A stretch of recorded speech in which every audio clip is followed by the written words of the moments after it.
Good evening. I would like to welcome you all to the proceedings of the Grand Rapids Public Schools Board of Education. It is Monday, May 7th. I would ask you to please rise and join us in the Pledge of Allegiance. I pledge allegiance to the flag of the United States of America and to the republic for which it stands, one nation, under God, indivisible, with liberty and justice for all.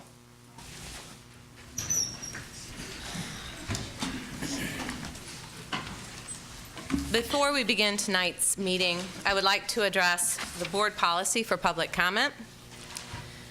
Public comment is an extremely important part of our board meetings. There is one opportunity for public comment at the beginning of the meeting concerning agenda items and another opportunity for public comment toward the end of the meeting on matters of public interest that are not on the agenda. Those who wish to participate in public comment are required to fill out a public comment card. These are in the back there. The card must be complete, not just your name, but the rest of it. Those wishing to address the board may not be called unless they have completed the entire card. And once you've completed the card, please hand them to the recording secretary. Ms. Anderson just stepped out of the room right now. I'd like to bring your attention to the reverse side of the card, which summarizes the board policy as it pertains to the public comment. And I'm going to read the reverse side here. And this is a policy the board adopted, I believe about 5 years ago. Citizens attending the board or committee meetings may have 2 opportunities per meeting to address the board or committee. The first opportunity will be commentary regarding scheduled items, and the second opportunity will be commentary regarding other matters not included as agenda items but within the jurisdiction of the board. Speakers are requested to complete a card prepared by the board to assist the accuracy of meeting minutes. The purpose of public comment is to discuss the business of the school board and the district and not to discuss individual personalities. The public participation portion of the meeting shall be limited to 1/2 hour normally. An exception will be made so that no one's right to address the board will be denied. Each person shall be allowed to speak for up to 3 minutes, except where the number of speakers exceeds the time limit. In those instances, either the board president may reduce the 3-minute limit to a 2-minute limit for each speaker or will waive the 1/2 hour time limit and establish a longer period. The board president may give speakers additional time up to 3 minutes to account for language translation. Comment on scheduled agenda items. The board will designate a time for public comment on scheduled agenda items at each of the meeting of the board or standing committee. During this time, community members may speak on any agenda item for up to 3 minutes total. Comment on other matters. Community members may also speak on matters not on the agenda, but related to the business of the school district. Each speaker is limited to 3 minutes total. Such citizens must complete a card prepared by the board, state the matter they wish to address, and whether they have utilized the district's administrative or complaint process to resolve the matter. The presiding officer may rule out of order any speaker who does not speak about the business of the board or does not comply with these requirements. The public comment on general matters section of the agenda shall include comments by the president of the employee bargaining unit, subject to the 3-minute limitation. Comments from presidents of the employee bargaining units shall precede comments from the general public. No person may yield or donate his or her public comment time to any other person. Conduct contrary to the normal presentation of business during a school board or board committee meeting or which interrupts the orderly process of the proceeding is a disturbance.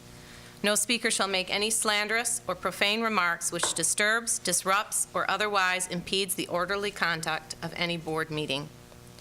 No person shall make any personally abusive attacks on a board member, employee, volunteer, or contractor unrelated to the performance of their official duties and responsibilities. A personally abusive attack includes, but is not limited to, insults, discourteous comments, or defamatory statements. No person in attendance at a board meeting shall engage in disorderly conduct, including the utterance of threatening or abusive language, carrying of signs, whistling or stomping of feet, or pounding of hands on furniture, or any other acts which disturbs, disrupts, or otherwise impedes the orderly conduct of any board meeting or the presentation of any speaker. Speakers who speak too long are unduly repetitious, or engage in an extended discussion of irrelevancies, are out of order and disruptive. Speakers may be asked to leave the meeting at the discretion of the presiding officer. Nothing in these rules is intended to limit or restrain negative, positive, or neutral comment about the manner in which an individual employee, contractor, volunteer, officer, official, or board member carries out his or her duties in public office or employment. Handling of complaints. Speakers are encouraged to present complaints about a specific employee, board member, or student through proper channels established under board policy before requesting board consideration. I want to note that the rules for public comment at board meetings are not unique to Grand Rapids. They are the same as or very similar to the rules for public comment in almost every school district in the state of Michigan. They are intended to foster civil and orderly comment on issues of public concern that inform the board, while permitting the board to complete its agenda in a timely fashion. At our April 14 meeting, there were speakers who expressed themselves in a manner that was not consistent with board policy. While clearly no member of the board or administration is immune from criticism or praise, our rules for public comment prohibit false or recklessly speculative statements that assume school officials are acting based on nefarious motives. We also experience behavior that seemed calculated to disrupt the meeting or intimidate behavior, such as jeering, laughing, flashing camera lights, even after I, the chair, requested the meeting to return to order. Tonight's board meeting, including public comment, will proceed consistent with board policy, including board policy concerning public comment. In the event an individual violates board policy, that individual will be excused from the meeting, and if he or she refuses to leave, will be escorted from the meeting. All of the members of this board, including myself, are interested in receiving input from the public, including during the public comment sections of our meeting. We simply ask that public comment be civil, be constructive, and be presented according to board policy. And in that spirit, we look forward to hearing from you tonight. Thank you. Ms. Grant, will you please take the roll? Mr. Ross. Present. Ms. Shockey. Present. Ms. Slade. Present. Present. Dr. Baker. Here. Dr. Flores. Present. Ms. Grant present. Ms. Lewis. Present. Reverend Matias. Present. And President Faulk. Present. Do I have a motion for approval of the agenda? So moved. Second. All in favor, please say aye. Aye. Opposed, same sign. Thank you. We have a fantastic celebration tonight. We do. President Faulk and members of the board, I'd like to ask Matthew to come forward, please.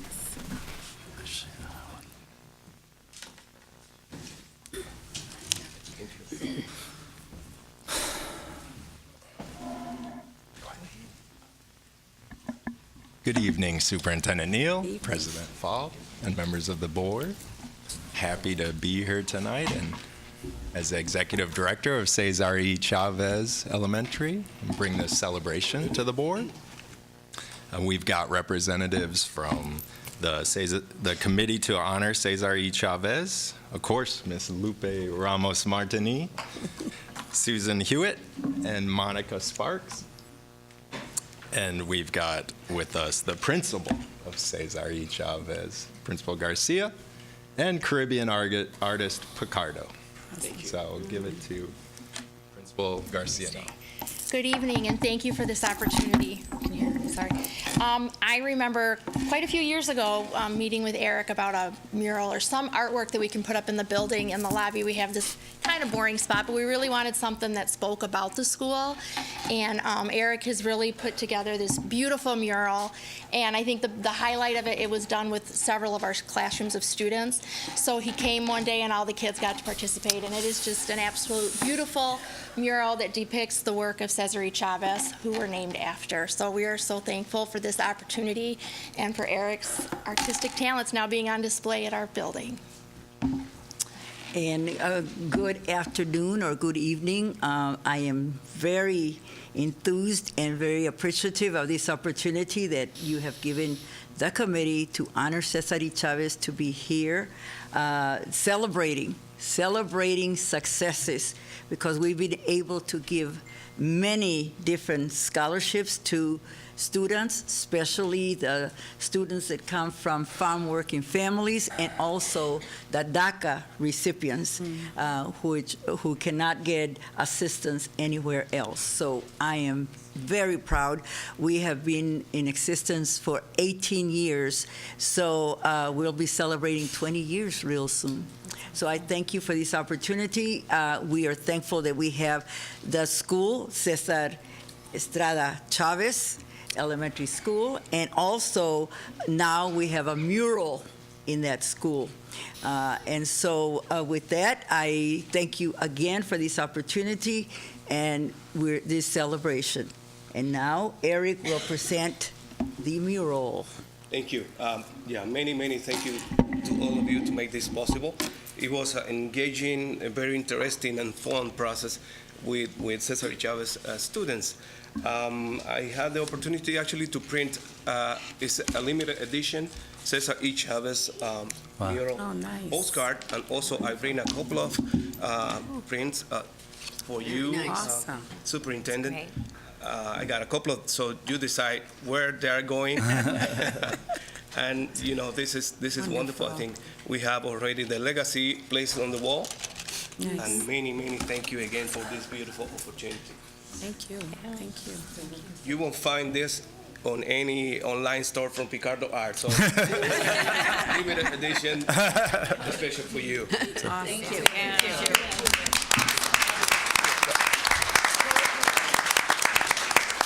I just want to say, Dr. Baker and Ms. Lewis and I were at the unveiling. If you haven't seen the actual mural, you absolutely have to go.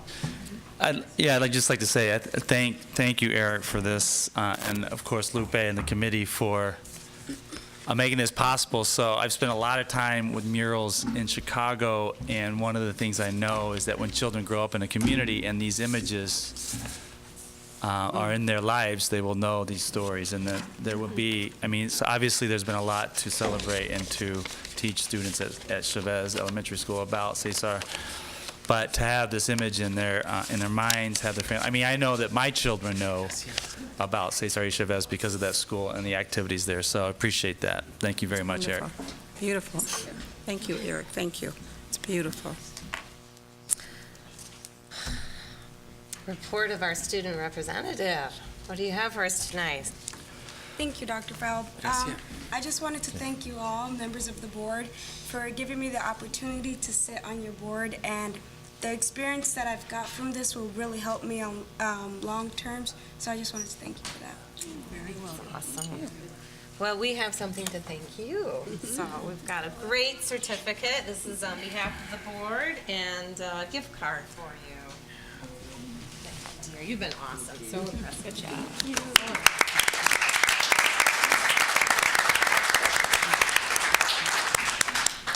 We'll be watching where you go. Do we have any public comment for board agenda items? I believe so. No.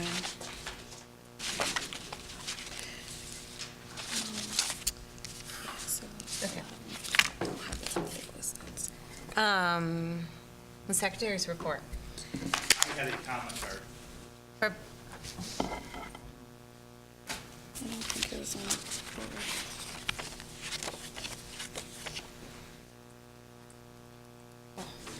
Okay. Mr. Farage.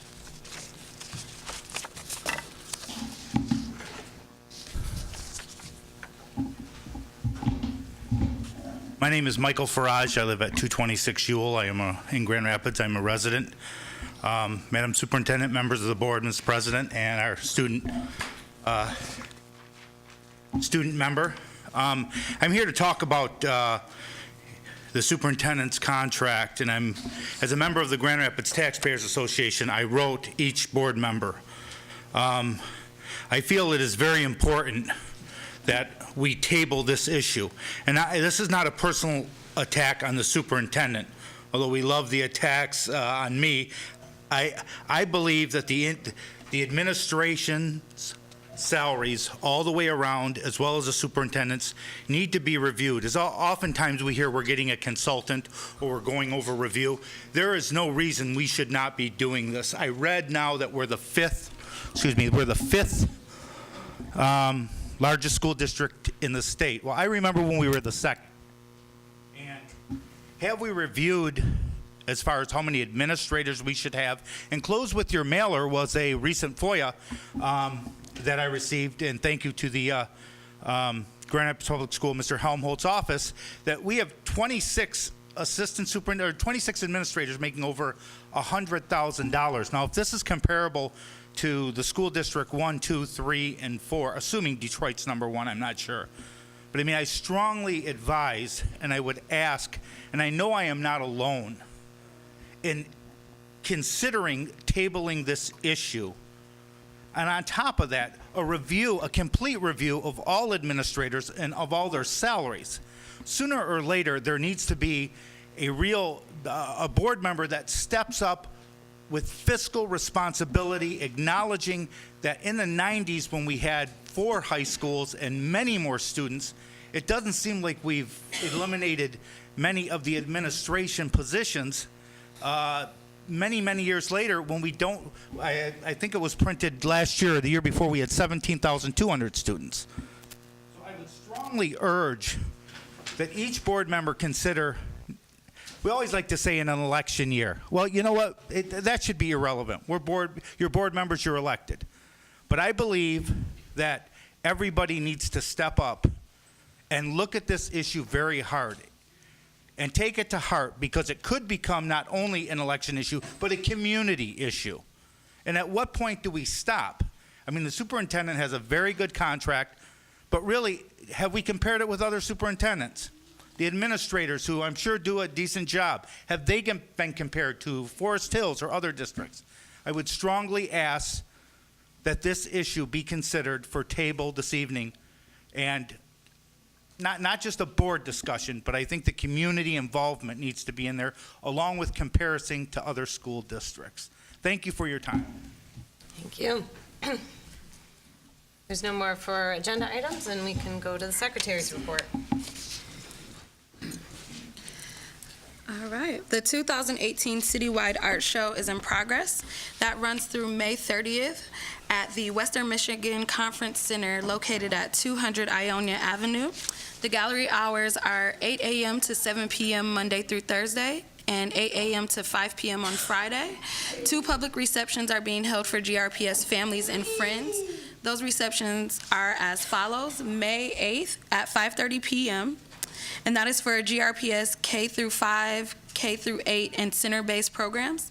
May 9th at 5:30 p.m. for GRPS secondary schools and non-public schools.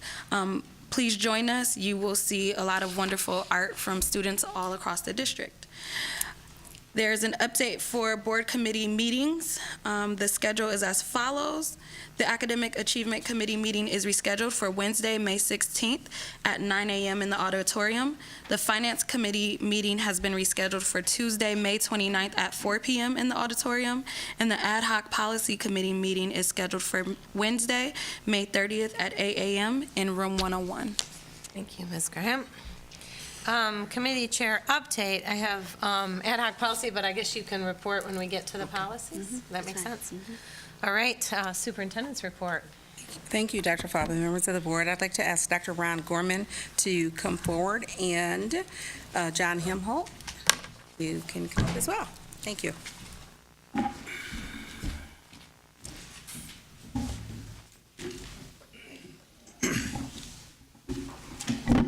Good evening. Superintendent Weatherall Neal, President Faub, distinguished members of our Board of Education. As you are well aware, graduation season is upon us. Our seniors will be completing their exams this week, and their graduation ceremonies will be taking place next week. We are excited to report that just under 700 students will be walking across the stage next week, and our hope is that you will join us for many of the ceremonies. On Monday, May 14, at Calvin College's Van Ort Arena, Union and Gruppe will graduate. Union begins its ceremony at 5 p.m., and Gruppe will begin its ceremony at 7:30 p.m. Doesn't give us a lot of time, but we've done it in previous years, so I know that we will do it again. On Tuesday, May 15, also at Calvin College, Ottawa Hills and Innovation Central / Grand Rapids Montessori will graduate. Ottawa Hills begins its ceremony at 5 p.m., followed by Innovation Central at 7:30 p.m. On Wednesday, May 16, at Cornerstone University's Matthews Performing Arts Center, our center-based programs, which include Pine Grove Learning Center, Lincoln School, Lincoln Developmental Center, and Community Transitions Campus, will be celebrating their recognition ceremony, and Grand Rapids Learning Center and KEC Beltline will also graduate on that evening. Center-based programs will begin at 5 p.m., and the Grand Rapids Learning Center and KEC Beltline will begin at 7:30 p.m. On Thursday, there are no ceremonies, so get some rest. And then on Friday, we will conclude with City High at Fountain Street Church at 7:30 p.m. In all, there are 7 ceremonies in 4 days. We hope you can make it. Thank you, Dr. Gorman. And I'm here to talk a little bit about our, what I like to call the soft opening of Buchanan Elementary. We had a portion of the Buchanan reconstruction, a wing has opened. It opened just after spring break. And so on Thursday, May 31st, from 5 to 6:30 p.m., we have kind of the progress tour and open house. So this was already a pre-scheduled open house with the school, parents, and students, but we're inviting the entire community. We've done a saturation mailing, we're knocking doors. We want that entire attendance area to know that they have a beautiful brand new school ready to open up, a portion of which they get a glimpse of. And then, of course, we are looking at another or a ribbon cutting later in August. That's it. Thank you. That it? Mm-hmm. Okay. That is it. We have several action items on tonight's agenda. The first is I'm pleased to present to you a renewal of our superintendent. She has earned a highly effective evaluation from us just recently, and with minimal changes, I'm pleased to submit to you a contract renewal. Do I have a motion for approval? So moved. Support. Any discussion, deliberation? Dr. Flores? I'd like to question that contract renewal. Is that an automatic renewal? I mean, do we need to renew 3 years? I noticed that it had a 3-year renewal. Or is there the opportunity to discuss this in greater detail and look at other options? Certainly, there's the opportunity. There's a motion right now for acceptance on the board. We received the contract earlier. I'm pleased, personally, very pleased to see an extended contract for stability and longevity for this district and under the leadership of our superintendent. So your submission is based on stability and continuity in this support for a multi-year contract for the superintendent, and also the increases that are proposed here for additional sick day compensation, some 100% increase in compensation level for sick days that would be paid to her upon her retirement, and also additional sick days, or vacation days, I'm sorry, from 32 to 37, I believe. Okay. Well, So when I'm speaking now, I'm speaking as one member of the board, not Right. chair of the board. Right. And so my personal perspective on that, these requests are minimal and quite modest. Mm-hmm. And I'm very enthusiastic about the willingness of our superintendent to sign another contract going forward. The academic gains we have made have been significant. This board put a very rigorous evaluation for our superintendent in which he earned highly effective. So this is good news from my perspective, and I'm very excited about it. So just some Dr. Baker? clarify. So to go with the first part of your question was, previous contract is coming to a close. This is an extension that's pretty much the same as the contract that's just finishing for a 3-year term. Okay, with the addition of 5 sick days. Okay, and not much. So again, I think that this isn't changing really anything other than those addition of the sick days. It's proceeding as the compensation package had been. And I would agree that the changes in the district, everything isn't perfect yet, but, I know where we were at 10 years ago, and I know where we were at 5 years ago, and I know that there are more high schools than there were 5 years ago, and there are far more high school graduates than there were 5 years ago, and those high school graduates are better ready to go to college than they were 5 years ago. And so, and I think that as a representative also of the community, and that, that the community is very happy with the direction of the district, with the fact that a recognition that there is still a lot of work to continue to do. But this is the direction that we have. So I absolutely wholeheartedly support this. It is and again, this is only an extension of what the current contract arrangements. So for clarification, Dr. Baker. Flores, and I'm sorry. Ms. Lewis. No, I just want to second what Dr. Baker just said. When I am out in the community, people are very, very pleased with the kinds of things that are going on in the school district. And my grandchildren would not be in the school district if I didn't think that this is one of the best places around to send them to school. And fortunately, my son-in-law and my daughter agree. But I know that what has made the difference is Teresa Weatherall Neal. And I think it would be a big mistake not to give her what she deserves, because I see she's everywhere. She works so hard. We should be so grateful to have her as our superintendent. Dr. Flores? Okay, my concern is, obviously, and I wanted some clarity from Dr. Baker with respect to why the urgency in this matter of renewal, and why the consideration of a multi-year contract as opposed to single-year contracts. Irregardless of the fact that Teresa has a lot of support and is doing a great job and whatnot, my question relates to system and setting precedents in practice. That every time we have then a superintendent in the future, we can expect that it would be a multi-year renewal based on a positive evaluation. Again, the question for clarity is, what is the urgency in this that leads us to an action here asking for our full approval immediately without a lot of time for consideration and evaluation of this or discussion within this body, other than the discussion that we're having now? I can speak from my own opinion. I don't see it as an urgent matter. I see it as a matter that makes complete sense. Once she's received a highly effective, I see it as good news that she wants to extend her contract. I think consistency and longevity are demonstrated as a key factor for sustained academic achievement. So a multi-year contract not only makes sense, from my perspective as a fiduciary on this board, a trustee, it's very good news. So to me, it's continuing on the path that we're going on, and I believe our evaluation already affirmed that. So this is just affirming it with a contract with the superintendent. So from our perspective, we won't be able to lose her.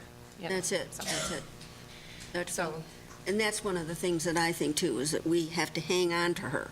We can't let her decide to retire. We can't let her look for another job. We need her here. And so there is that bit of urgency. She needs to know what her future is with us. Reverend Matias? Yeah, I would also say that I think it's in line with wanting administrative as well as our teacher pay to continue to go up, and I think we've seen that in the superintendent working to make sure that our teachers are getting paid fairly as well as others. So I think that's, to me, again, for her to want to be in our district or continue to be there, and I agree, we want to continue to keep her here. But I also think, too, that we have come to a place where we can continue to work on the issues of transformation and change that we're all, I think, accustomed to seeing now. And there is probably more transparency and growing transparency in what is being done. So I'm very excited. I see no more comment. We call the vote? Are we allowed to ask questions? I'm sorry, sir, not when there's a motion on the table, and we're good. Mr. Ross? Yes. Ms. Shockey? Yes. Ms. Slade? Yes. Dr. Baker, Yes. Dr. Flores, No. Ms. Grant, yes. Ms. Lewis, Yes. Reverend Matias, Yes. President Faub. Yes. Thank you. Next, we have a renewal of our executive exempt contracts. Do I have a motion for approval? So moved. Support for that? Support. Discussions, deliberations? Dr. Flores? Yeah, I'd like to know how many of these people are among the 26 individuals that were cited as making over $100,000.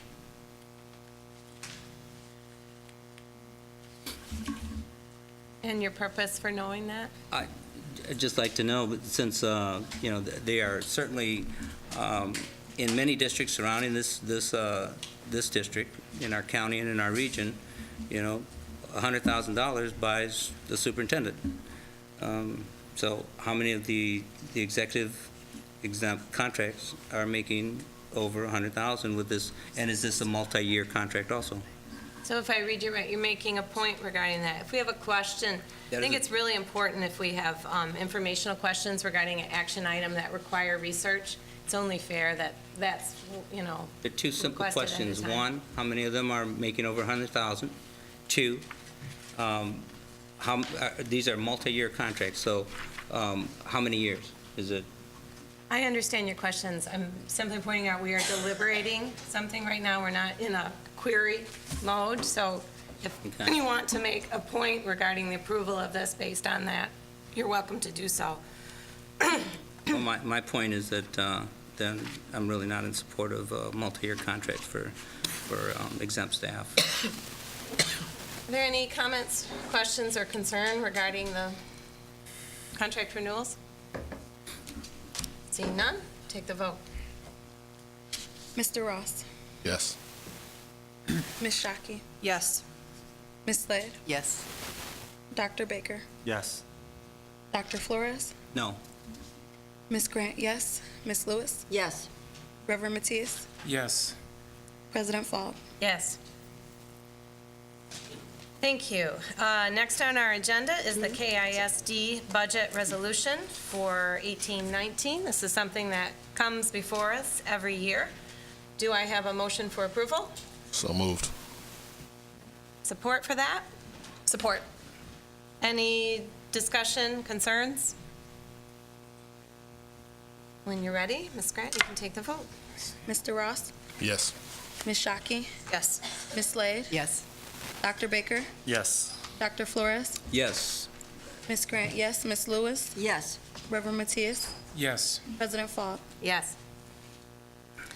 Next on our agenda, we have the purchasing agenda. Do I have a motion for acceptance and approval of the purchasing agenda? So moved. Any discussion? The vote? Mr. Ross, Yes. Ms. Shockey, Yes. Ms. Slade, Yes. Dr. Baker, Yes. Dr. Flores, Yes. Ms. Grant, yes. Ms. Lewis, Yes. Reverend Matias, Yes. President Faub. Yes. With the next three come under our policy committee, I'll kind of turn it over to Ms. Lewis, who is our policy chair, so she can explain to us the work of the committee before I ask for a motion for first reading. All right. The first one is 1150, which deals with board officers, and I think you can find this on our handout on page 121, if you want to see it. So are you done? On the agenda, the other 1032 is listed first. We can do them in any order. I'm sorry, which one's? 1032 is listed in first, but we can do them in any all right, order. we'll do whatever that. you're That's okay. convenient. 1032, duties and governing philosophies. Dr. Baker presented several recommendations to the bylaw. After discussion, the committee voted to recommend 4 changes to the policy, specifically a provision about not undermining the leadership of the president and respecting the authority of the president were eliminated as those statements were covered in other provisions, and 2 provisions were modified to expand them to cover all board officers and not just the president. Do I have a motion for first reading, policy? Motion to support the first reading. Support. Great. Any concerns, deliberations? Mr. Ross, Yes. Ms. Shockey? Yes. Ms. Slade? Yes. Dr. Baker? Yes. Dr. Flores? Yes. Ms. Grant, yes. Ms. Lewis? Yes. Reverend Matias? Yes. President Faub? Yes. 3604? 11:50. All right. All right, this is the one concerning board officers. Dr. Baker presented several recommendations for this bylaw. They include allowing board members-elect to nominate board members prior to the organizational meeting to serve as an officer. The deletion of some of the president's responsibilities currently listed on a provision that no individual board member may occupy any single office for more than 2 years. After much discussion, the ad hoc committee recommended approval of all of the changes outlined in the policy for first reading. However, the committee decided that the entire board should discuss and decide on the proposed amendments to the term of board officers. There are 3 options presented to the board. The first is the one put forth by Dr. Baker, where no individual board member may occupy any single office for more than 2 years. The second is suggested by Mr. Ross, where no individual board member may occupy a single office for more than 2 consecutive years. And the third option is to leave the policy as it currently stands without any limits on the board officers. And the committee voted for the first reading as which option? The last one that I said, no changes. That was the committee recommendation. Recommendation. For first reading. I don't know if you want to. Yeah, I guess just to elaborate, I think really the committee, we wanted to have a full board discussion to determine which of those last 3 options, that folks seemed as most appropriate. And again, one of them was that no board member would serve more than 2 years in any single office. The next option is similar, it's just that it adds 2 consecutive years.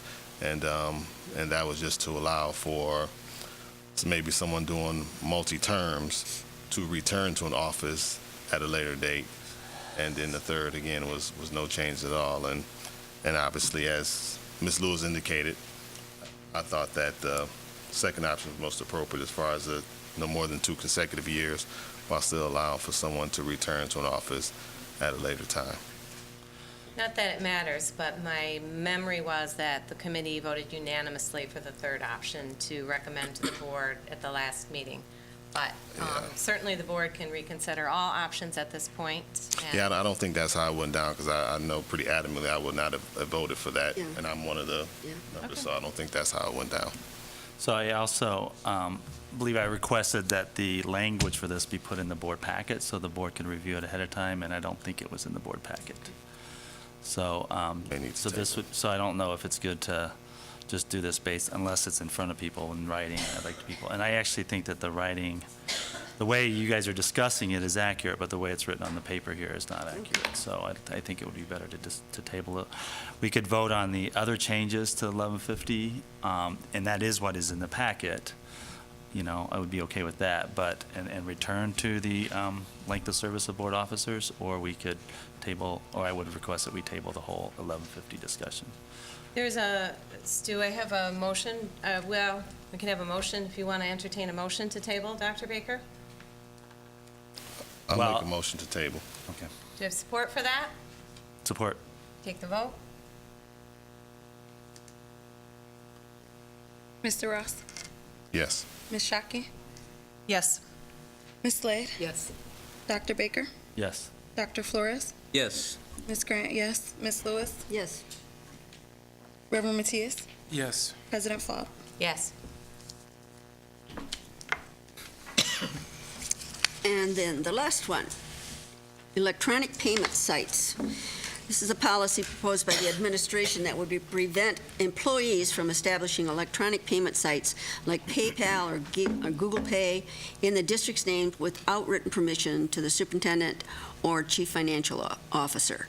And a rationale for this is that individual teachers cannot go on GoFundMe pages or those kinds of things without any kind of permission from the superintendent or the chief financial officer, because once that money comes in and those things are purchased, as do those things belong then to the teacher? Do those things belong to Grand Rapids Public Schools? So there's a lot of gray area. So what we have decided is to change the policy. It's a new policy so that employees will not establish these accounts without permission from the superintendent or chief financial officer.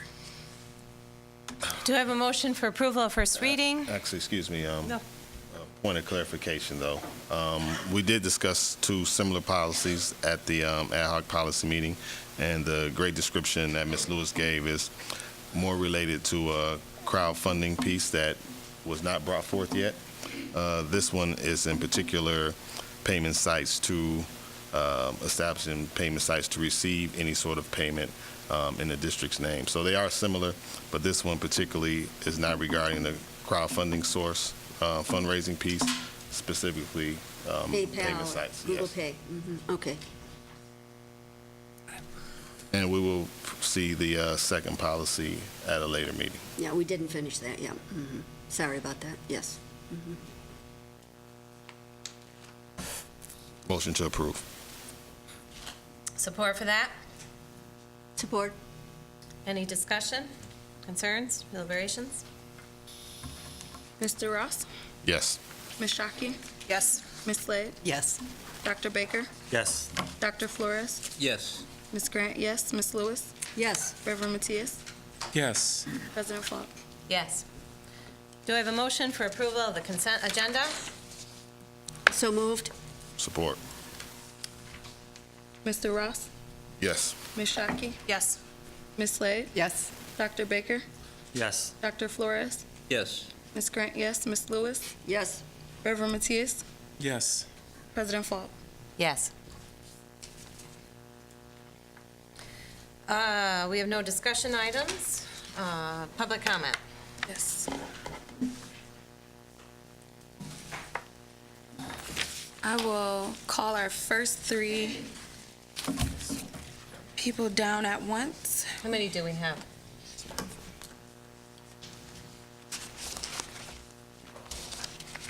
Nine. Great. Or I can do them in fours. Yeah, well, you can call me. All right.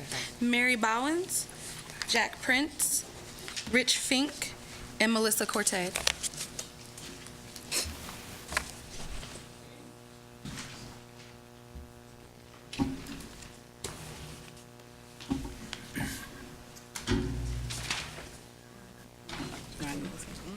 Good evening, Superintendent Neal and board members. I'm Mary Bowens, president of GREA, and I'm here because I would like to reinforce the news release that was distributed from the MEA on behalf of GREA.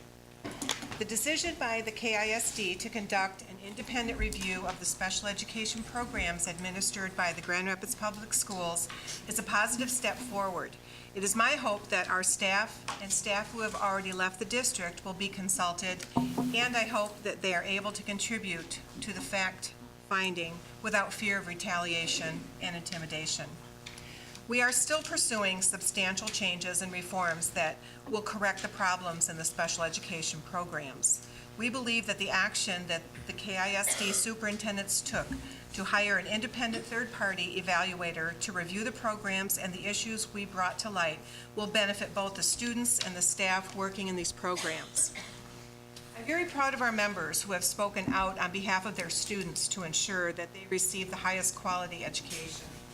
I cannot say enough about the courageous staff members who felt a moral and ethical obligation to advocate for their students. As union leaders, we will support and defend their actions 100%. In addition to working to improve services to our special education students, we will continue to support measures that improve the working conditions of our dedicated special education staff. That being said, neither the GREA, the MEA, nor the NEA have any involvement in efforts to remove the superintendent or recall board members. Our energy is directed toward fixing the problems in the special education program, and we do not feel that the removal of the superintendent or the board members will help us reach this goal. Thank you.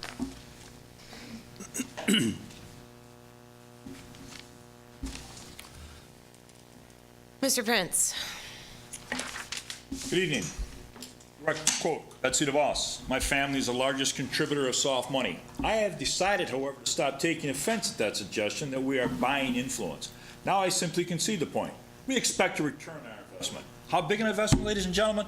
Try $47,559,000 just between 2000 and 2015 in campaign donations. That's how much it cost to buy the Secretary of Ed position with no public school background. In 2008, the Ohio Elections Commission found that DeVos used all her Children Matter committee to illegally launder money and pay politicians to support the expansion of charter schools. She got caught trying to replace public schools with charters and was fined over $5 million, which she still owes Ohio taxpayers. Michigan and Ohio for-profit charter school system costs taxpayers $1 billion a year, and it's rife with waste, fraud, and abuse. In her 2018 budget request, DeVos asked for an additional $250 million for private school vouchers and $1 billion to promote online charter school programs. In Michigan, all these charter school expansions have produced one result: failing academic results. Thanks to Betsy, Michigan leads the nation with the most for-profit charter schools in the country.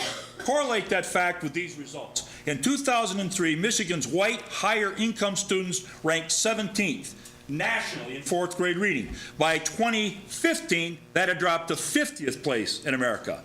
All the Michigan fourth graders dropped from 28th to 41st by 2015. Michigan is one of the only 5 states that has declined in actual reading performance since 2003.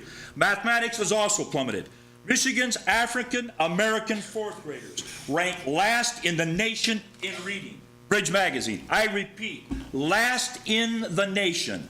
Early elementary level reading is foundational for all future learning, and Grand Rapids is commensurate with or lower than with these disgraceful numbers. No school can claim success with these results. I don't care how many themed schools you open, let alone justifying the highest paid administrative salaries in Kent County. And no superintendent should escape the question: how do you unequivocally support the most anti-public school secretary in American history? A local journalist for Good Magazine sent personal inquiries to each board member sitting in this room, and they were asked, how did the financial gifts and gratuities extended to Ms. Neal from Betsy DeVos affect school policy at GRPS? Remember now, this is a woman who was quoted, "We expect a return for our investments, and we are buying influence." No answer was submitted to that journalist. No answer was given to the possibility of a sycophant relationship existing here at GRPS. Let's look real quickly at the privatization that's taken place at GRPS, past and present. School buses, 2005, even though all the drivers reduced their health coverage to meet the budget shortage. Substitute teachers, PESG, formed the first one in the state, headed by an associate of DeVos. Mr. Prince, your time is up. Thank you. Right on the money again. Thank you. Dr. Falb. Mr. Fink. Yes, thank you. Did I have it right? You have it right. Great, thanks. I'm Rich Fink, retired teacher, and basically an advocate of public education. I am not in the district, but my wife did teach here for 23 years. I guess I have to say that I'm currently disappointed with the inaction of the board and the failure of the superintendent, special education director to act on the concerns of parents, teachers, and staff of Grand Rapids Public Schools. Would seem the number one question of this juncture is, how did the board conclude that the superintendent should receive a highly effective evaluation? This seems rather disconcerting when factoring in the fact that over 800 teachers and staff signed a petition calling for the removal of the special education director. Complaints filed were numerous, and evidence was produced which fully supported the complaints addressed in the petition. Would seem that the parents, teachers, staff, and community deserve answers to this very important question. Further, the comments rendered by the superintendent failed to address any of the specific complaints, failed to indicate what corrective measures had been taken to resolve the issues, but rather gave a blanket statement of support for the director, indicating that the director was merely carrying out her directives. Based on the complaints filed and the evidence presented, it would appear that decisions surrounding special education have not been in the best interest of students and have in some cases resulted in subpar facilities, possibly violating ADA standards, low-quality food service to select schools, and changes in IEPs and programming that were done without the knowledge and input of parents, which violates law and guidelines surrounding IDEA. Finally, how can a highly effective rating be earned when special education programs are understaffed, lack sufficient paraprofessional support, have unqualified staff serving as teachers, have changed IEPs and classroom titles to accommodate larger class sizes, and eliminate state mandates of paraprofessional support? It seems evident, based on the actions of Betsy DeVos, currently in special education, that decisions being made in GRPS certainly reflect her agenda. It appears evident that the flow of cash from DeVos into GRPS has drastically impacted those decisions. The district is slowly and carefully implementing the DeVos plan to destroy public education as we know it. GRPS has become the DeVos laboratory, and if her goals are attained, will be instituted across the state and modeled across the country. I challenge the Board of Education to regain control of GRPS and ensure that they are providing quality education for all, and that students with disabilities and special education students are served according to their specific needs, and ensure that their programs and classrooms are compliant with current law. The community should demand an equal, fair, consistent, and quality education for every student. Lastly, the board must demand that parents, student, teachers, and staff are provided open, transparent, and cooperative working environment where communication is welcomed and the constant threat of retaliation and hostility is removed. Thank you. Mr. Fink. Ms. Corte. Hi. Good evening. At my very first meeting with the Disability A team, I was shocked at some things I learned. Coming from a school district right outside of Grand Rapids, until that first meeting, I had virtually no idea how GRPS handled business. I came 3 times before tonight asking the board to review the GRPS special education program. I've recently read, I believe 19 Kent County superintendents have requested an independent evaluation of the GRPS special education center-based program. So I personally want to thank these 19 Kent County superintendents. I sent a personal thank you to my superintendent, Mr. Jerry Hopkins, and the Kent ISD Assistant Superintendent, Mr. Ron Kaler, who I will be meeting with this week. Now I have another major concern I'd like to talk about. I believe there is an issue haunting the GRPS district, and that is Betsy DeVos using your district as her model for the rest of the country. You are sitting on a public school board in a public school district. I would implore you to read on the many articles on the Betsy DeVos-Neal connection. This is just something that I pulled out from the grid by Jeff Smith, and he's citing an article from MLive. I'm just going to read a few things and I'll be done. Neal says she has worked closely with DeVos since she began her job 5 years ago. Relationship started with DeVos asking for a meeting. Neal said she wanted to know what I was going to do. What was my plan for the children in the district, said Neal. I appreciated her asking the question. She was part of the transformation that we have done in the district. In other words, privatizing the district. Neal acknowledges the toll Michigan's school of choice policy has taken on urban school districts like her own over the past 22 years, when the lawmakers set in motion with school finance reform in 1994. It has been hurt by choice. We have also become a much stronger district and able to compete, Neal said. And then I read, over the past 2 decades, the district has lost 8,000 students, closed 35 buildings, eliminated 1,000 positions, and cut more than $100 million from the budget, according to the district spokesperson, John Hemholt. Don't see that as a success. Neal thinks DeVos can hold up GRPS as a model of what can be done at other struggling districts. The praise that Teresa Weatherall-Neal gives to Betsy DeVos should raise red flags for anyone who cares about public education in Grand Rapids. Thank you.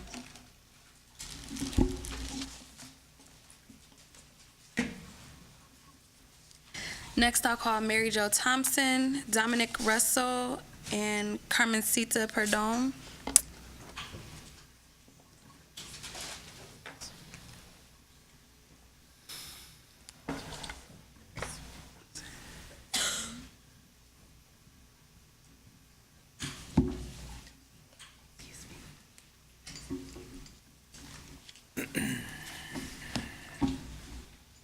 Ms. Thompson?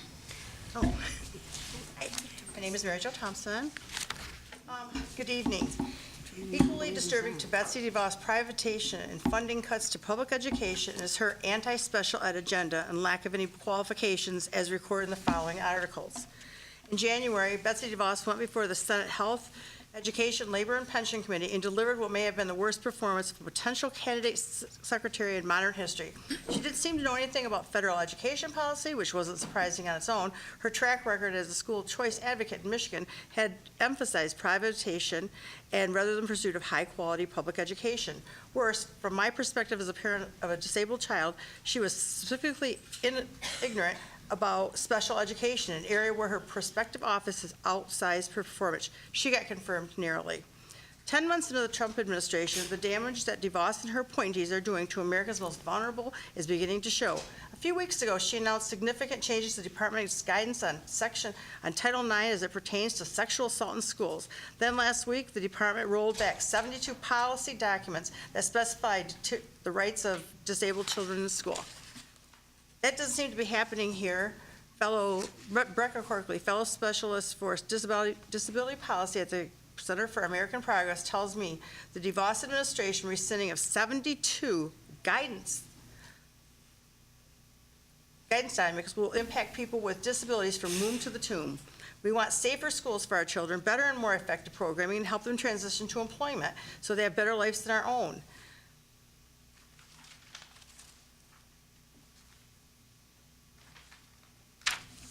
In addition, Betsy has single-handedly rescinded 72 grievance articles with which the right for disabled students, and I read, advocates for the student with disabilities are still reviewing the changes to determine their impact. Lisa E. Jones, the chief policy and advocate for the new National Center for Learning Disabilities, says she was particularly concerned to see guidance documents outlining how schools could use federal money for special eds.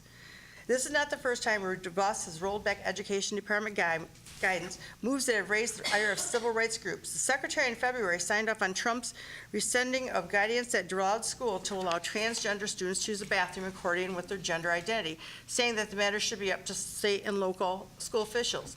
In September, she scrapped rules that outlined how schools could investigate alleged allegations of sexual assault, arguing the Obama guidance did not take into account the right of the accused. In closing, I will demonstrate how propitious DeVos is to special ed. It is unconceivable that a public school superintendent would support an ill-equipped, anti-public school special needs dialogue ideology who brought her position as Secretary of Ed. Senator Maggie Haston said, I want to go back to the individual disability education right. That's federal civil rights law. So how do you stand by your statement a few minutes ago that it should be up to the states? Betsy DeVos stated federal law must be followed where federal dollars are involved. Hanson, are you so unaware that I just asked you about an idea that was federal law? Ms. Thompson, I'm sorry, your time is up. Mr. Russell. My name is Dominic Russell, and I'm a student. I have been attending the Community Transition Campus for 3 years now. I have never seen a building that is as worse as CTC's at Straight is. Reason 1, none of the doors are handicap accessible, meaning there's no automatic door opener located anywhere around the school. How do you expect a student with a disability to open a 300-pound door? I have my own problems getting into the building myself. Reason 2, the bathrooms throughout the entire school are not wheelchair accessible. I mean, come on now. How are you going to get to the bathroom when as soon as you enter the restroom, you hit a wall? Like, it's not hard enough for wheelchair users to maneuver a wheelchair through what is supposed to be a handicap accessible, which is not building. Yes, I totally understand that it will be a big project than what it seems like, but really it's something that has to be completed. I can't believe that the school was even considered to be a new location for the Community Transition Campus without updates. My motto is, don't say it, do it. Thank you, Mr. Russell. Perdome? Good evening. The nation has witnessed an unprecedented state-by-state teacher protest this spring, with as many as 50,000 teachers and parents flooding the streets in Arizona, Oklahoma, Kentucky, and West Virginia. I will read from ABC News. Arizona leaders dealing with an unprecedented teacher strike are paying the political price for long-festering resentment among public teachers who say they are fed up with lagging salaries and what they see as an equally dangerous attack on their profession: school vouchers. Lawmakers have also heaped tax breaks and other incentives on charter schools with DeVos-led front groups funding. Public teachers have vehemently opposed DeVos's voucher schemes in Arizona, especially as state funding has dwindled. They reject charter and voucher programs as an unqualified drain on money that their school desperately needs. Here, teachers in Michigan are slowly coming to the same revelation. I am realizing myself as a parent now what's behind the state reductions in funding. The scheme goes like this: starve the schools, break them, keep teachers on meager pay, and then privatize, pointing at the school's problems. My observations have shown me that whether it's special ed programs or poorly supplied teachers, the same cause of this scheme is behind it all. And who is the mastermind of such a plan? Betsy DeVos. I quote from the New York Times: "For nearly 30 years, Republican activist and fundraiser DeVos has pushed to give families taxpayer money in the form of vouchers to extend private and parochial schools and press to expand publicly funded but privately run charter schools. A DeVos dream is public money for private venture." A ballot initiative she led to establish vouchers in Michigan failed in 2000 by a 2-to-1 voter margin. Not to be thwarted, she established the Great Lakes Education Project the next year, which became an ardent proponent of the charter school expansion ever since, while she donates generously to candidates who support it. The illegal support to anti-public school charter candidates in Ohio resulted in a prosecution and a $5.5 million fine. By the way, you won't find that in any Amway literature. Let's face it, this has been Dick and Betsy's lifelong obsession. GRPS leadership is oblivious to the fact that along with the privatization, they have been complicit right here in Grand Rapids. She has never attended a public school, neither has her children. Her focus is not on public schools, but almost entirely on establishing newer, more entrepreneurial models to compete with traditional schools for students and money. Example, University Prep. Her donations and advocacy go almost entirely to groups seeking to move students and money away from what Trump calls failing government schools. The bottom line, we're getting ripped off and our children are the losers. We are looking at the faces of the problems when we see administrators receiving the highest salaries in Kent County and a superintendent that finds nothing wrong with supporting the largest enemy to public schools in America. Say it to yourself slowly. Our public school superintendent was the only public superintendent supporter of the most anti-public school nominee in history.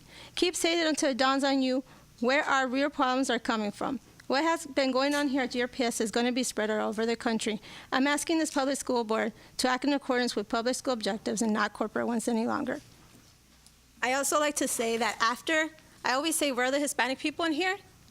After the last meeting, it's really weird, but I was contacted by immigration. So, Special Agent Brian, I believe Stewart, I can only be deported to Ohio because I was born there, and I'm also an Army veteran. Ms. Perdomo, I'm sorry, but your time is up. Just wanted you guys to know.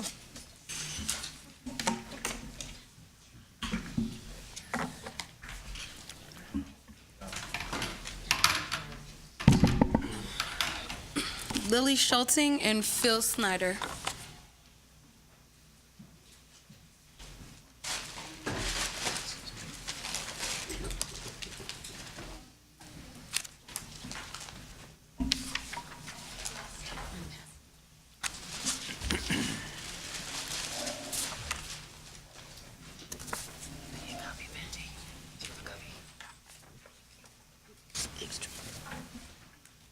Ms. Schulting?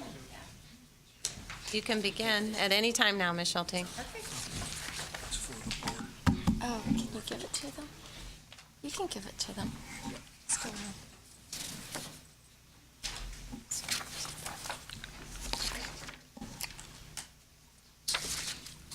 Who goes first? Okay. Okay, well, first I would like to thank Superintendent Neal for supporting the decision for an independent third-party evaluation of GRPS's center-based schools. We hope that will be completely independent and lead to a higher quality special education system. Secondly, I would like to provide an overview for today's speeches. I guess that's moot now. But we will focus only on a single issue, Since we only have a few speakers, we do hope that you will give them the courtesy to at least finish their speeches or their sentences. We will provide a copy of the speeches and references to the superintendent, board, or anyone else who would like a copy. And I believe my friend Jack has a bunch of information as well. Thirdly, I want to emphasize why we are here today. About 15 months ago, when our Disability A team first started presenting our personal stories and the stories of our fellow parents of children with disabilities, we were not asking for much then. Throughout last year, we were only asking for oversight, protection, transparency, public stakeholder engagement, town halls, and that you visit the special needs schools and that you meet our children with special needs. They were not major requests. If you did those things last year, and if you just had a good faith negotiation with us to achieve the goal of systematically protecting, restoring, and improving special education at GRPS, then we would not be here today, or at least not in the way we are. We could have been working to help all students with disabilities achieve their potential if you had at any time responded to our offer for a good faith negotiations for systematic positive change. So today we just happen to be at a precipice of knowing much more than we did last year. And we would never have discovered that information otherwise. So today's speeches have one common theme now, and it's the state of public education at Grand Rapids Public Schools. I hope that you will listen intensely to the heavily researched information. Likewise, I hope that you'll understand what is at stake and choose to protect public and special education. Please remember that you were previously elected to protect public education. High-quality public education for everyone is what levels the playing field and made our country the land of opportunity. Ms. Schulting, your time's been up for a bit. Thank you. Mr. Snyder? Hi, my name is Phil Snyder. I'm a resident of Grand Rapids and organizer for Socialist Alternative of Grand Rapids. This is my first time coming out personally in support of Disability A Team, but I've been following their struggle to remove Lemoore and improve the public school systems in Grand Rapids for some time now. I think you all should be ashamed of the continued inaction regarding their demands and concerns. Of course, this situation is not unique to Grand Rapids. Schools across the country are underfunded, teachers are underpaid, and programs such as special education that serve the most marginalized students get the chopping block, while the DeVos-appointed superintendent gets a nice multi-year contract, which I thank Dr. Flores for actually asking the questions there. Well, we say no more. No more Lemoore, no more cuts, no more police in our schools.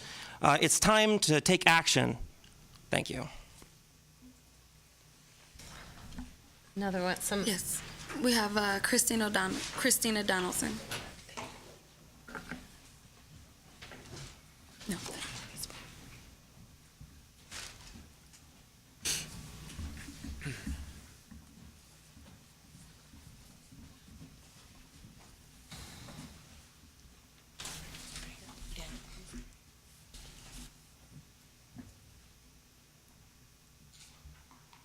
Whenever you're ready, Ms. Donaldson. Yes. Good evening, everyone. I just wanted to come once again just to be in support of the Disability A Team and really just kind of speak to all of the things that they're fighting for. And really, I wanted to bring my sons here today. My Daniel is the reason that I am here and that I continue to be here and continue to fight for what's right, and just to be able to meet all of the needs of the kids that have challenges and that have special, unique powers. I'm trying to do that. And I just wanted to come and just show my support, my continued support, and just hope that you guys are going to be taking some action. You guys are taking to heart and to consideration all of the things that the parents are here continuing to advocate for. Not everyone has the option to be able to just pick up and go and be able to get all of their needs met, or some of their needs met, not even all of them.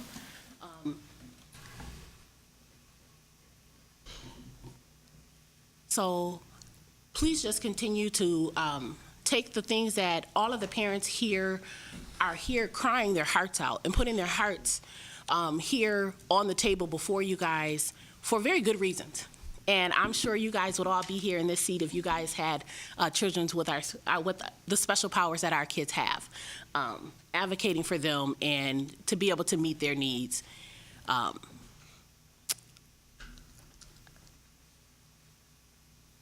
As you guys should be doing. And that's all that I have. Thank you. Is that all the cards we have? Yes. Great. Superintendent's comment? No comment, Dr. Crowe. Mr. Ross? No comment. Dr. Baker? Yeah, a few comments. Week and a half ago, Kids Speak. Many of us were there, as were lots of community members and community leaders, speaking about tearing down walls. It was a pretty emotional event, and that the children who were in the room advocating mostly for themselves or their classmates, basically against the bullying and conditions that they face at school, or stories of their parents being deported. And it was fantastic to have people be concerned about that. At that event, I was particularly moved by our board member, Kathy Lewis. I took pictures, so you don't know that I have these pictures, but two young women told stories of their parents being deported. And Kathy sat at the edge of the area where the leaders were listening, and went and consoled these two young women, which helped the young women to stop crying, but caused everyone sitting behind her to start crying even more. It might not be fair for me to suggest this, to bring this story up in light of this conversation, but I know deeply the care that Kathy Lewis and Mo Slade and Christian Grant and Wendy Falb and Teresa Neal and Raynard Ross and myself and Jen and Jose and John give to this district. We share your concerns about advocating for children. And for months, we have been told that we don't care for children as a result of not firing people because we said so, and because Betsy DeVos did something 10 years ago that none of us had any connection to. Those that know us know how much we care about children, and know that we have dedicated our lives behind this desk and in front of it all day long, every day, to advocate for children. And I hope that the people here learn about how significant that is. I absolutely applaud and support the idea of a union and management collaborating, working together to solve problems, as we have seen here. I absolutely applaud and support parents and community members advocating on the behalf of children. Some of that occurred tonight. Most of it was about national politics that none of us have anything to do with. And I support and stand with these 10 people behind this desk who work like crazy to help the lives of children. And I know this not just because of what happens here, because I run into these people. I mean, supporting Jen and Jose and John before they got on the board because of what they did to children. And I can go all the way across this table. This is a group of people who make mistakes, but care and work very hard to find solutions, and work with other people in this room to do so. And I don't say that to gain any points or anything, or to end recall campaigns. I'm saying it just because it's the truth, and I hope this community knows it. That's all. Ms. Shaki? Yeah, I actually have some comments on similar lines, so I promised I wasn't reading your notes tonight. But first, just a couple of recognitions. So first, thank you to Maggie Malone and her team for the incredible citywide art show. I had the opportunity to go down for the reception, and when things were pretty quiet, and just take in some really remarkable art, bid on a few pieces that I hope I might win, and take part in a really moving interactive exhibit from Ottawa Hills. So just thank you, kudos. Also, Ms. Abdi, I just wanted to recognize you for leading off Kids Speak. Your story was powerful, and that is just such an event that I look forward to every year. And so I just wanted to recognize you for standing up and having a voice. Man, do you have a voice. Don't ever lose it. It's so powerful. So thank you for sharing and sharing with us this last year. I'm proud to call you my colleague here on the Board of Ed. I was first a parent in this district, much like many of you sitting in this audience. And that's when I became a believer in Grand Rapids Public Schools. I was next a volunteer and a mentor and a reading tutor, and then an advisory council member at Innovation Central. And that's what led me to ask to be appointed by this Board of Education and run and ask for your vote to retain my seat.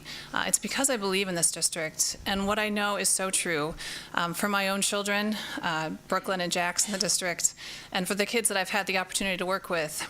It's that consistency matters.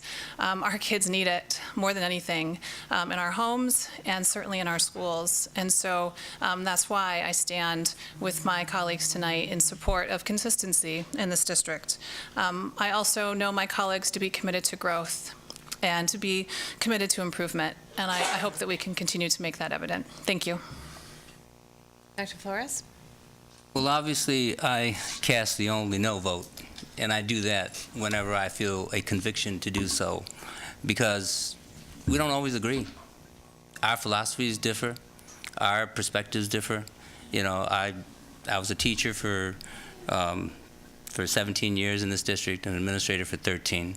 I can't remember a time when we've paid 49 administrators over $90,000. I cannot remember a time when we paid 26 of our administrators $100,000. And yes, for $100,000, I'll bet we can find another 26 superintendents.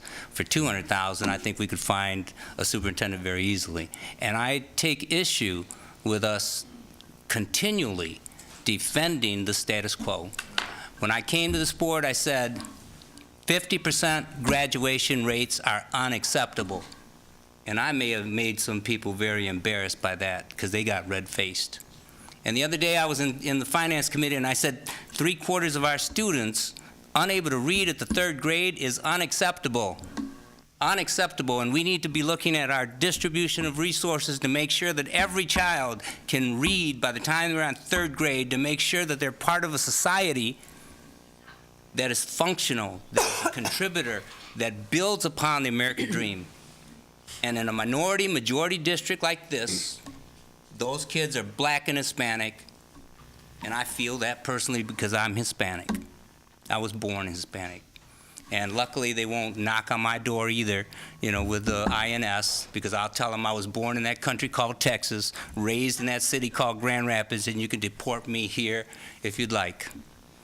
That's unacceptable. Any kind of retaliation against our public, our children, is unacceptable.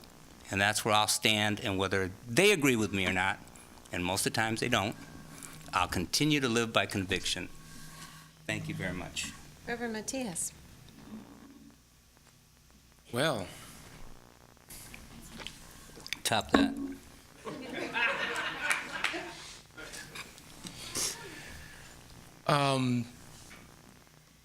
I guess I just want to say that it is good. I grew up in the public schools, but it is good to be able to sit on this board and to be able to talk about issues that are important to all of you. I think that we try to represent the public well in what we do. I can say that it's not an easy place to be in, changing policy and culture, but that's the work that we get elected to do, and that's what we try to do. Whether it seems that it's in increments, very slow from your eyes, it's still work that is going on. I think that the fact that we can have discussions like this is really critical to be able to take this district, especially an urban district, and move it to where it needs to be. And that's I think, our goal, is to be able to do that. I cannot believe that graduation season is already here and that we're going to be celebrating some 7 graduations in the next couple of weeks to see our students graduate. And although it seems slow, those numbers are going up. And our hope is, and I think our hope is, that in terms of teacher satisfaction and where folks are at, that we'll continue to get dedicated teachers here and certainly pay them what they deserve. It's hard work, but I'm glad to do it. Thank you. Ms. Lewis? Yes, indeed. I'll give some more hugs here tonight. I think that some people in the group must be talking about somebody else. I am a member of the MEAR. I'm a lifetime member of the MEA. There's any of the things that you said about Betsy DeVos, I would probably second. Betsy DeVos has no part of my life. She has no part of any of my decisions. I decided to run for this school board because I saw what was happening in this school district, because I've been around a lot and I've seen a lot of schools, and my granddaughters are getting ready to start school. I went to Aberdeen, and even though it's not the most beautiful school in the district, you walk in there and there's love in that district, or in that school district, and that is where my girls go. The older one now is at museum school. It is just an absolute wonderful opportunity for her. I would not encourage my daughter to send my granddaughters to any school that I did not think was the very best one around. And I know that when I was running for the school board, I said to people, they'd say, why do you want to be on it?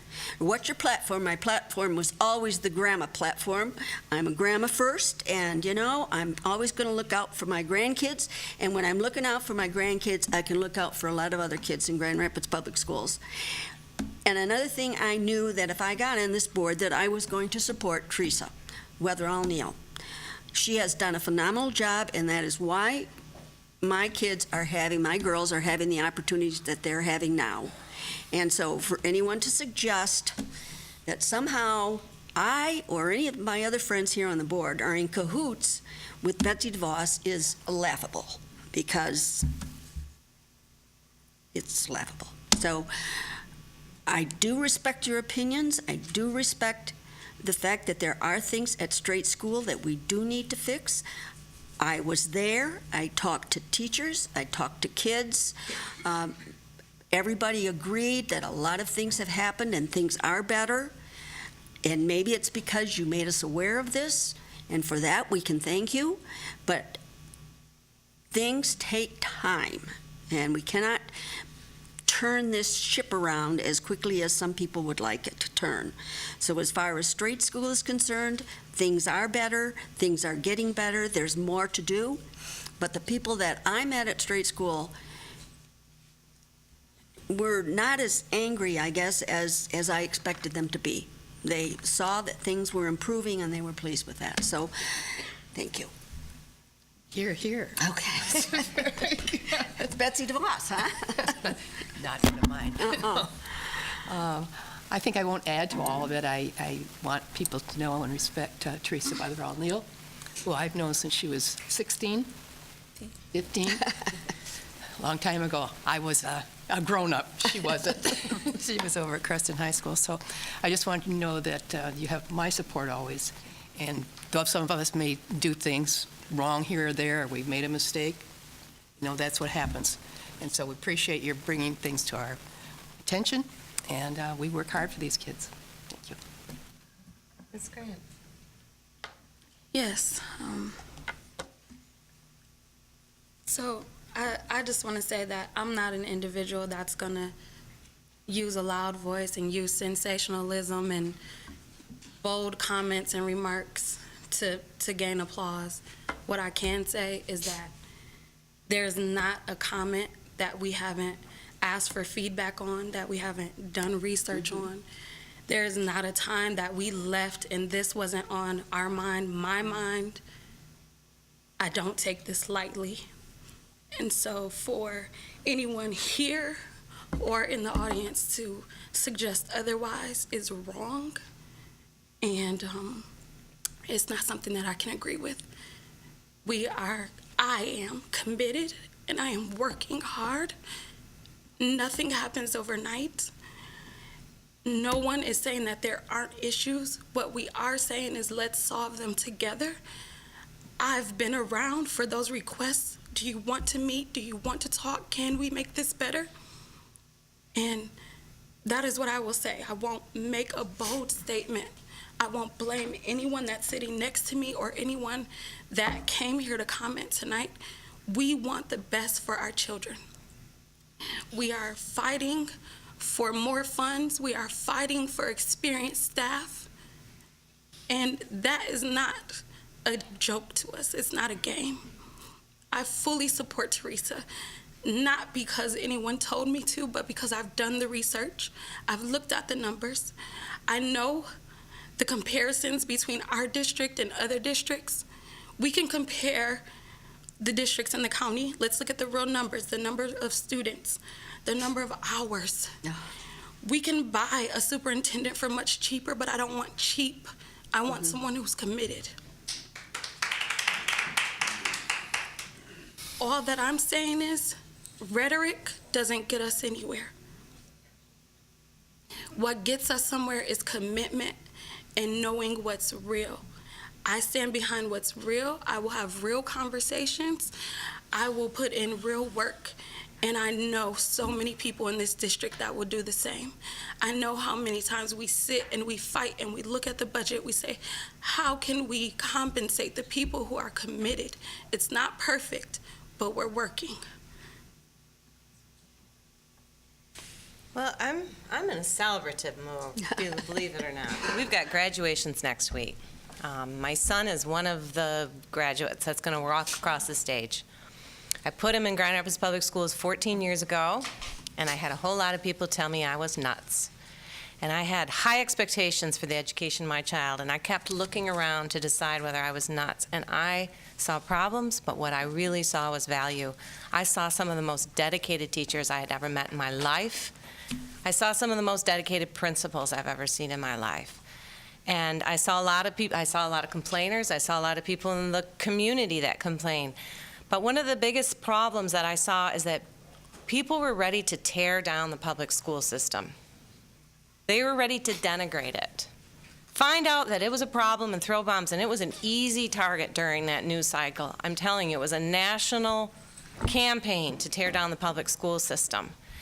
And I saw the key problem was bringing social capital back to the value, because you can go to any district, anywhere, and find a whole lot of problems, because we're human beings and we're falling short. But we weren't celebrating the strengths of our district. And I was so thrilled when I watched a leader who understood the value of this district step up to the plate.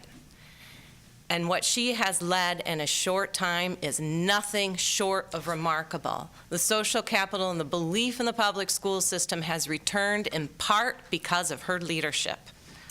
We are standing as one of the urban school districts that has gained in enrollment. And when we talk about graduation rates, people, there are people who aren't just talking, they are doing. Our graduation rates have soared. Next week will be a huge celebration. And that came about because of serious leadership, serious hard work. And those are facts, those are real, and those affect brown and black young men and women whose graduation rates are higher than ever. Do we have a lot of work to do? Yes. But I'm with Ms. Grant in putting my money behind the people who are doing the work and taking the punches and trying to figure it out. And these colleagues here are doing that.